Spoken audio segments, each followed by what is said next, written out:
It's only on the weekend, sitting here, that I realize I've survived another week.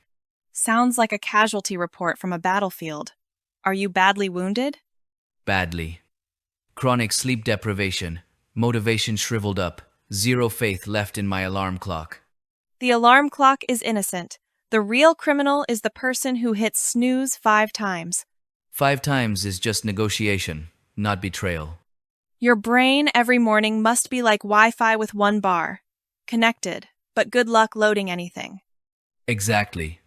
Eyes open, body's in bed, but the soul is still lying in yesterday. Me? The second my eyes open, my brain switches to, why am I not rich yet? Humanity's eternal question. I brew coffee, watch each drop fall, and wonder, is my life dripping this slowly too? What does the coffee say? Nothing. But it smells so good, I forgive it anyway. I admire the way you handle existential crises. Just drink and forget done. 3 words that sum up my life: eat, forget, procrastinate. I'm the same. Just add one more word, complain.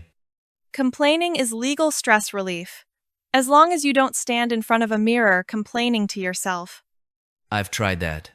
The mirror looked at me like, I give up on you too. Do you cook often?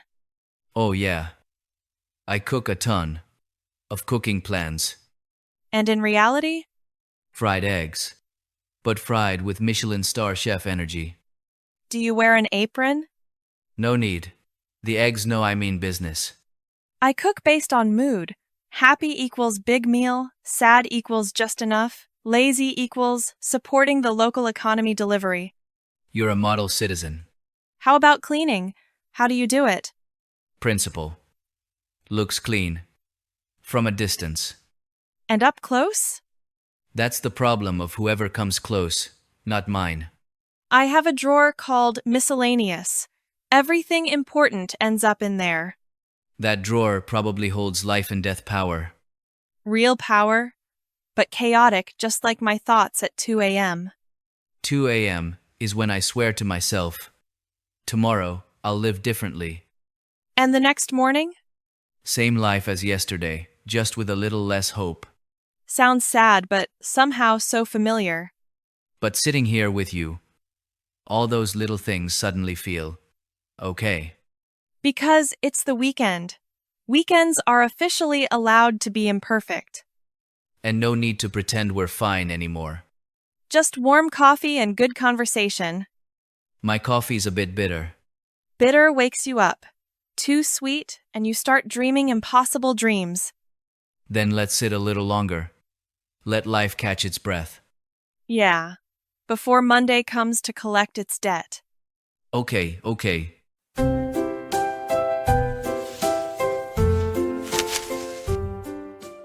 Just hearing studying this week makes me want another coffee. I want another shot of motivation. Too bad this place doesn't sell it.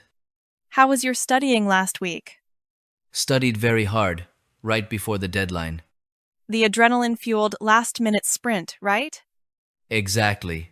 My brain only wakes up when it knows it's about to crash. Mine does the opposite. The closer the deadline, the more I want to clean the house. Cleaning to escape studying, but very ethically. I tell myself, a clean environment lets knowledge flow in. Does the knowledge come in? No, but the house is clean. I win half the battle. Every time I open a book, my eyes automatically read something else. I open my laptop to study, and my brain instantly opens 8 unrelated tabs.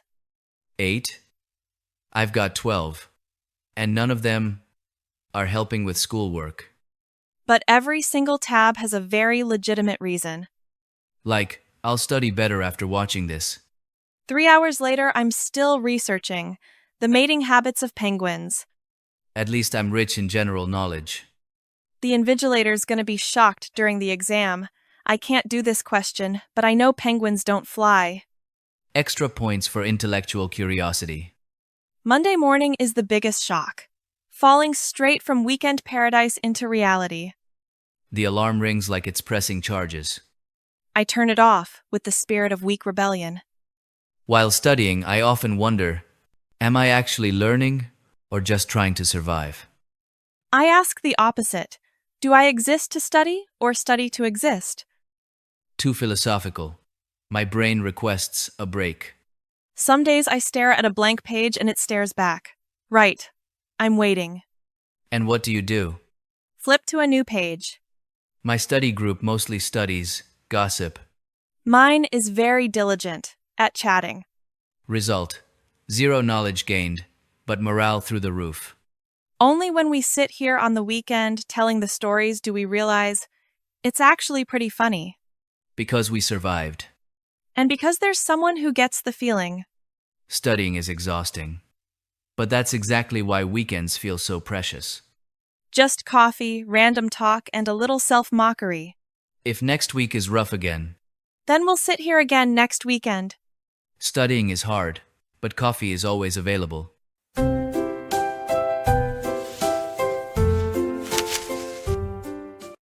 It's busier than usual today. Yeah, but our table is still quiet enough. Probably because we're used to sitting here. Or used to sitting with the person across from us. You say things that make people think too much.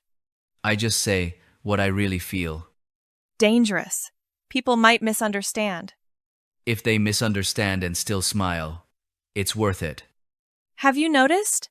We often end up here without planning it. Like the weekend comes and we just feel like dropping by. Like a habit.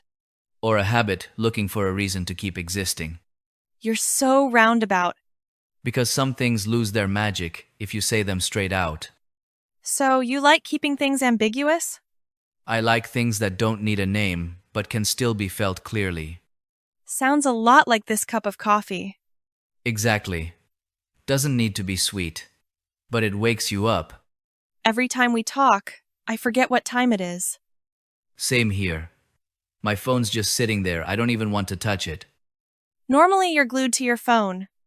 Yeah. But right now, I don't need it. Do you often feel comfortable with someone right away? Rarely. Usually takes quite a while. And with me? With you, sitting down, already felt familiar. Familiar how? Like I don't have to perform, don't have to think about what to say next to sound good. I like that lightheaded feeling. Light, but not shallow. Are you complimenting me right now? I'm just describing how I feel. The way you say things makes it really hard to ignore. I'm not trying to make anyone uncomfortable. I don't feel uncomfortable. Then we're good. Ever wonder, what if we hadn't met in this cafe? I have. But then, I think we probably would have met anyway. How can you be so sure? Because some people are bound to end up sitting across from each other sooner or later.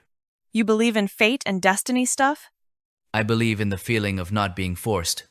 Me too. Here, I don't have to be right or perfect. Just be myself. And be heard. I'm listening. I know. If next week I'm still sitting here, Then what? I hope the person sitting across from me is still you. What do you mean by that? I mean it. But I'm not in a rush. Neither am I. Then, let's just let everything stay like this for a while longer, okay? Yeah. Until the coffee gets cold. And until this feeling really sinks in, Next weekend? same as always. Same cafe? But the conversation will definitely be newer. I hope so.